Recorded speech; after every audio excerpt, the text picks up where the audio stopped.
Nah, kalau tadi sudah pengertian novel dan jenis-jenis novel, nah sekarang kita akan membahas unsur-unsur intrinsik novel.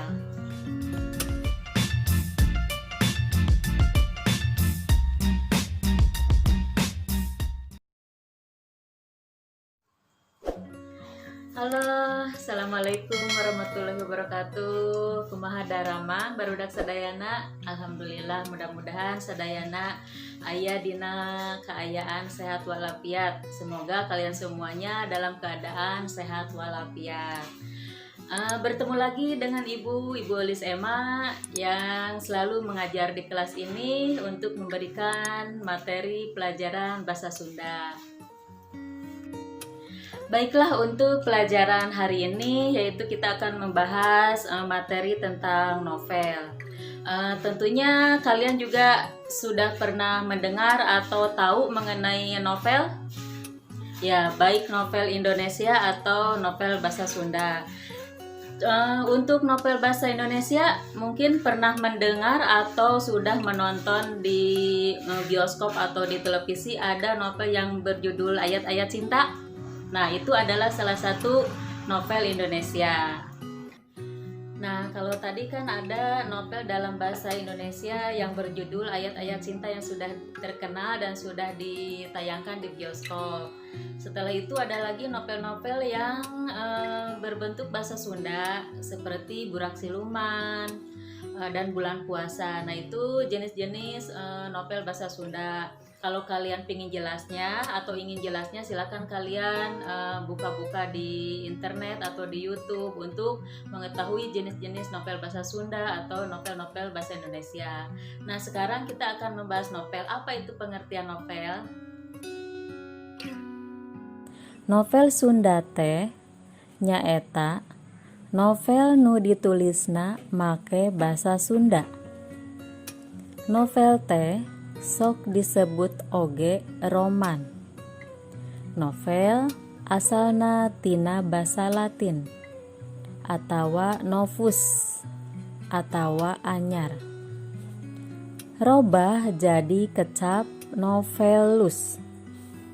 Terus robah deui jadi novel. Ari nu disebut novel nyaeta prosa rekaan atawa fiksi. Dina wangun lancaran tur alur caritana ngaran cabang atawa kompleks. Novel mah biasana tokohna loba, alurna panjang, latarna laluasa, tur eusi caritana nyaritakeun kahirupan sapopoe. Nah, yang tadi adalah pengertian novel. Nah, sekarang kita lanjutkan ke jenis-jenis novel sebagai berikut. Jenis-jenis novel.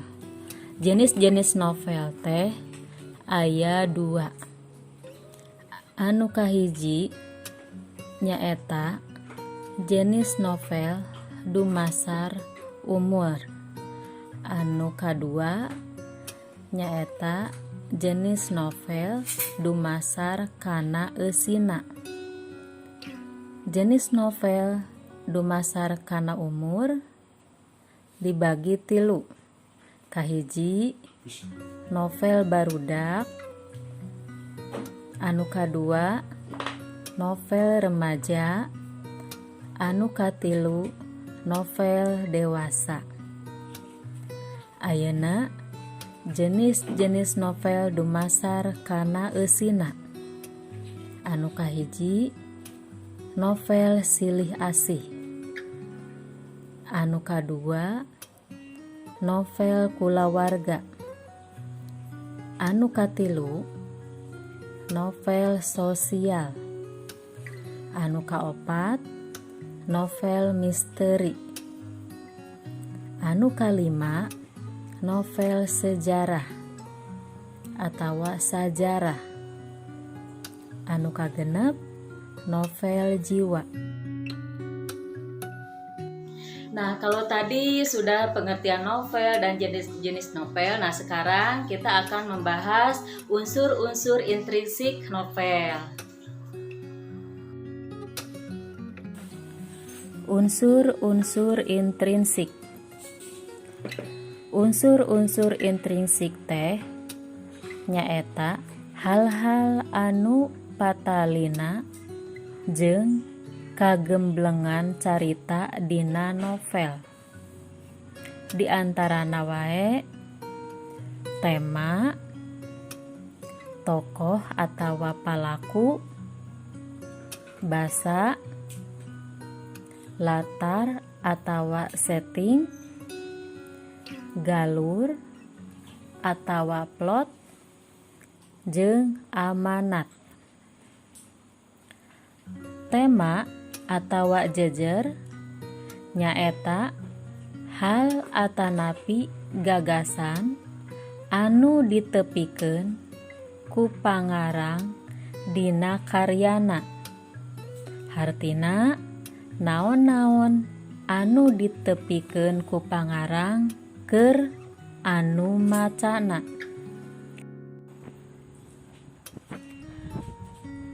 Palaku nyaeta tokoh anu ngalalakon atawa anu dilalakonkeun dina carita dina novel. Umumna palakuna teh manusa biasa, beda jeung dina dongeng, carita pantun atanapi wawacan. Palakuna teh makhluk goib, sabangsaning jin jeung sasatoan nu bisa ngomong. Basa nyaeta pakakas utama dina ngareka karya sastra, minangka bahan dasar dina ngawangun carita. Novel anu hade nya pangarangna anu bisa ngagunakeun basa Sunda kalayan bener tur merenah. Latar atanapi setting nyaeta waktu jeung tempat lumangsungna kajadian dina carita. Latar tempat umumna bisa di kota, di desa, atawa di sakola. Ari latar waktu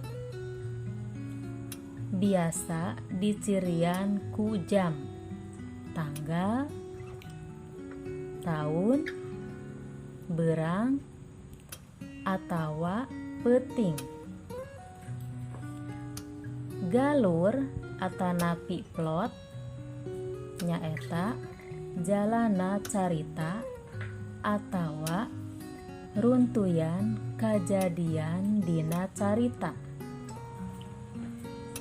Galur dina carpon aya anu merele atawa maju, mundur jeung aya oge anu mobok tengah. Anu terakhir amanat. Amanat nyaeta hal-hal anu ditepikeun ku pangarang dina carita novel. Amanat bisa kapanggih ku nu maca sanggeus neuleuman eusi caritana. Biasana ngandung piwuruh atawa hal-hal anu bisa ditulad. Baiklah, sekarang akan Ibu tampilkan judul-judul novel dan pengarangnya. Contoh-contoh judul novel dina bahasa Indonesia nyaeta Laskar Pelangi, Dilan, jeung Ayat-ayat Cinta. Laskar Pelangi anu dikarang ku Andrea Hirata. Dilan dikarang ku Vidi Baik. ayat-ayat cinta dikarang ku Habibur Rahman. Contoh judul-judul novel dina karangan basa Sunda.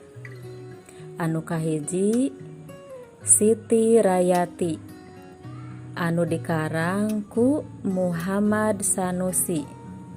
Anu kadua Pangeran Cornel, anu dikarang ku Raden Memet Sastra Hadi Prawira. Anu katilu Gogoda Kanu Ngarora, anu dikarang ku M.A. Salmun jeung Marjanah.